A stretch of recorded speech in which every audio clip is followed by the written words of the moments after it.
Ukijua kweli, kweli takukomboa. Yeshua ndiye njia, kilele cha uhuru.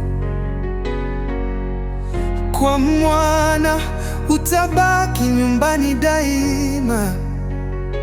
Damu yake inatosha, huna tena utumwa.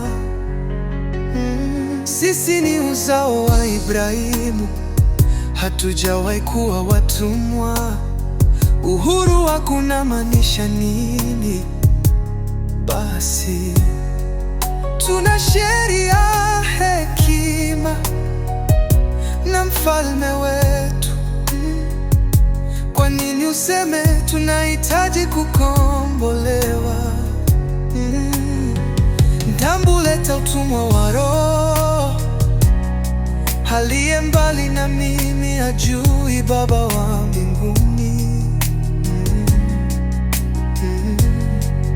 Ibrahimu alitangulia kwa imani safi, lakini baba yenu siyo yeye, ni yule mdanganyifu. Mtumwa hawezi kukaa nyumbani milele,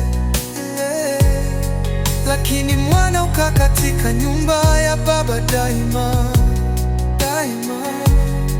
Nimewafunulia yale niliyoyaona. Mkifuata neno la Baba, mtakuwa huru kabisa. Chagua leo, baba wako ni nani? Yawe wa uzima au mwongo wa giza?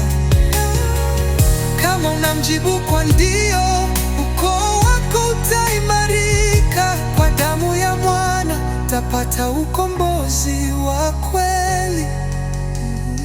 Acha udanganyifu, jiunge na mwanga. Roho wa kweli takaa ndani yako. Yeshua ndiye njia.